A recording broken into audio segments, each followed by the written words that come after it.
Viewers, welcome back on my YouTube channel the inclusive zone.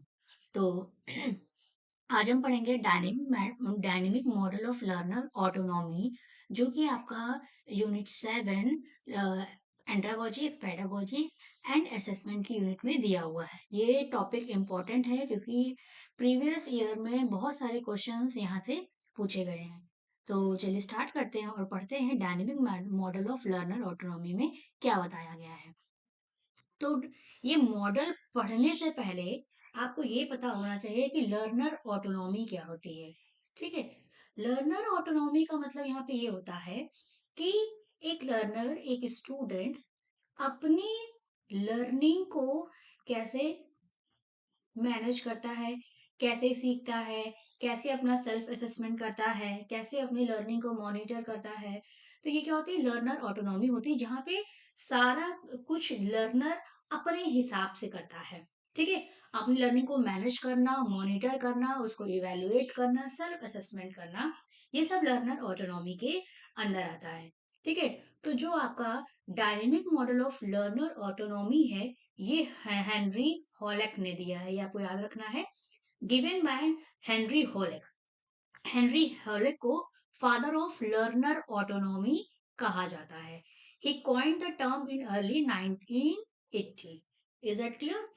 Then है the dynamic model for autonomy is based on the concept of autonomy as complex construct of learner competencies. ये आपका की point है। यानी जो dynamic model of learner autonomy है, ये based है लर्नर कॉम्पिटीज के ऊपर as the meta capability of the learner to regulate and self direct their own learning in many ways। जैसे कि अभी लर्नर ऑटोनॉमी में मैंने बताया कि कि जहाँ पे लर्नर अपनी लर्निंग को खुद रेगुलेट करता है, खुद सेल्फ डायरेक्ट करता है, खुद मैनेज करता है ना, खुद इवेलुएट करता है। तो ये होती है लर्नर ऑटोनॉमी। वैसे ही डायनेमिक मॉडल ऑफ जो लर्नर ऑटोनॉमी है, ये लर्नर की कॉम्पिटेंसीज के ऊपर बेस्ड होता है, उनकी कैपेबिलिटीज पे बेस्ड होता है ना, जहां पे लर्नर अपनी लर्निंग को खुद रेगुलेट करता है, सेल्फ डायरेक्ट करता है। Is it clear? Dynamic model of learner autonomy है, एक मल्टी डायमेंशनल कॉन्सेप्ट है, जिसमें autonomy comprises of the following elements. तो पहला है आपका स्ट्रक्चरिंग नॉलेज। स्ट्रक्चरिंग नॉलेज का यहाँ पे ये मतलब है कि इसमें आपका आता है कॉग्निशन। ठीक है। या आप कह सकते हैं cognitive and metacognitive components. Cognitive and metacognitive components. Is it clear?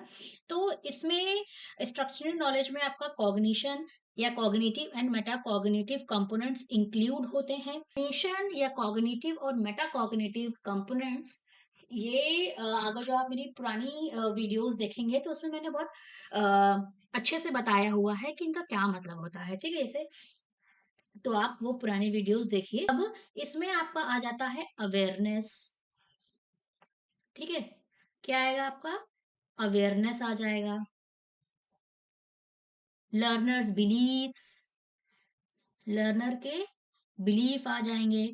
ठीक। तो ये सारी चीजें आपकी स्ट्रक्चरल नॉलेज में आ जाएगा। तो स्ट्रक्चरल जो नॉलेज है, ये cognitive and metacognitive components including cognitive and metacognitive knowledge, जिसमें आता है आपका अवेयरनेस, लर्नर्स बिलीव्स ना। तो ये सारी चीजें क्या आती है, स्ट्रक्चरल नॉलेज को रिप्रेजेंट करती हैं। उसके बाद आता है आपका अफेक्टिव कंपोनेंट।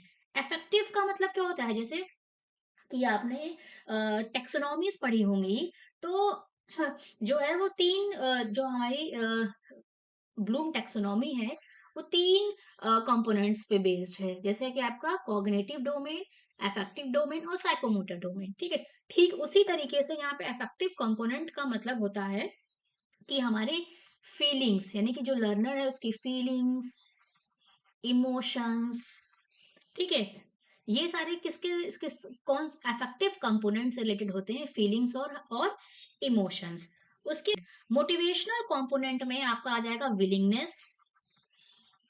ठीक है। विलिंगनेस, जो लर्नर है वो ऑटोमेटिक अपने आप को खुद मोटिवेट करता है ना। तो इसमें क्या जाता है, मोटिवेटिंग सेल्फ, जहाँ पे जो लर्नर है वो अपने आप को मोटिवेट करता है, जिसमें आ जाता है आपका विलिंगनेस। Is that clear? तो इसमें आएगा स्किल्स, लर्निंग बिहेवियर, ठीक, learning behaviour, decisions,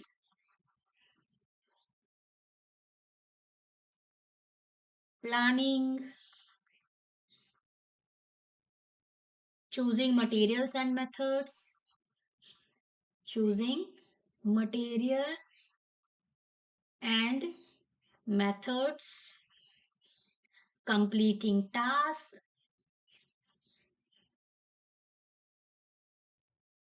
completing task, monitoring and evaluating। ये सारी चीजें आपकी एक्शन ओरिएंटेड कंपोनेंट में आएंगी।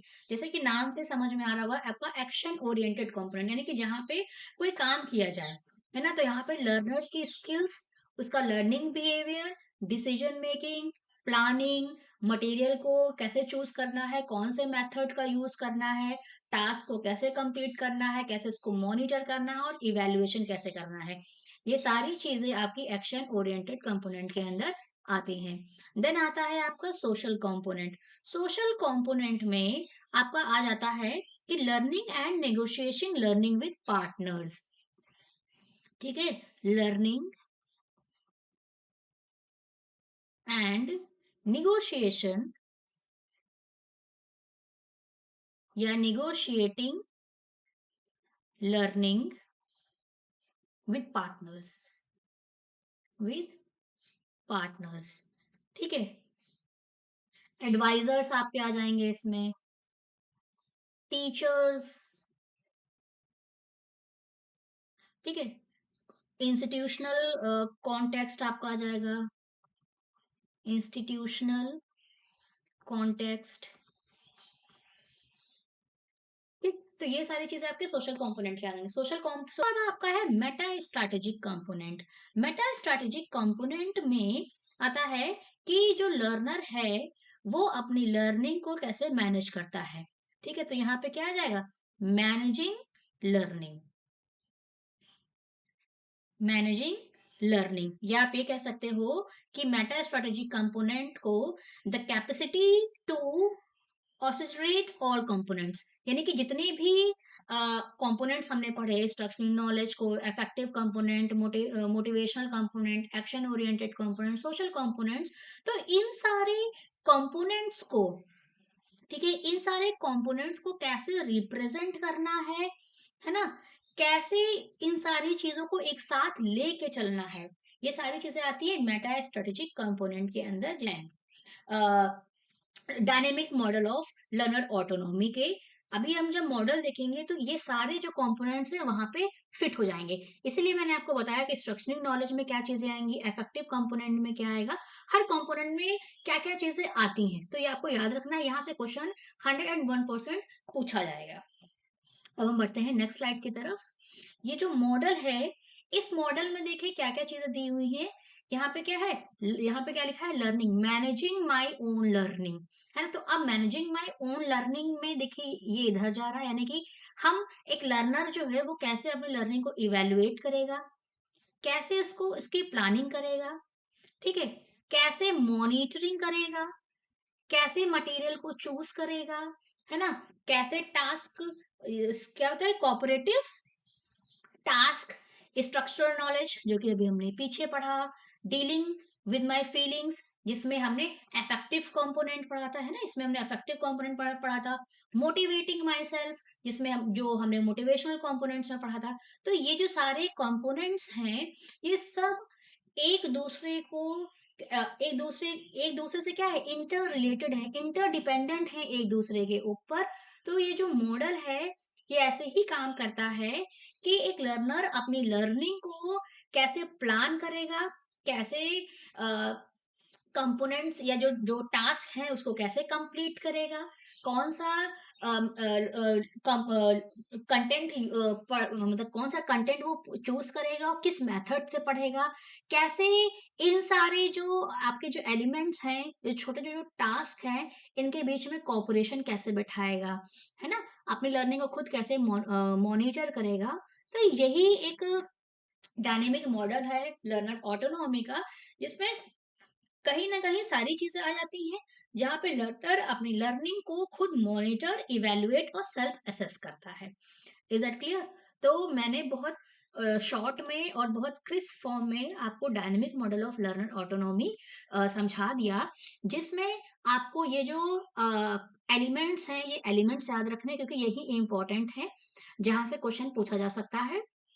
उसके साथ ही आपको याद रखना है कि Henry हॉलिक father of learner autonomy है। जो dynamic model of learner autonomy है, ये बेस्ड है लर्नर के कॉम्पिटेंसीज पे, ठीक है, जिसमें आपकी स्टेजेस आ जाती हैं: dependence, independence, interdependence and autonomy. तो आई होप आपको dynamic model of learner autonomy समझ में आया होगा। ना समझ में आया हो तो आप कमेंट सेक्शन में अपनी क्वेरी को पोस्ट कर सकते हैं। इसी के साथ अगर जो आपको वीडियोस इंफॉर्मेटिव और इंटरेस्टिंग लग रही हैं, आपके लिए हेल्पफुल हैं, तो आप चैनल को लाइक, शेयर एंड सब्सक्राइब करें। Thank you so much. मिलते हैं हम नेक्स्ट वीडियो में नेक्स्ट इंपॉर्टेंट टॉपिक के साथ।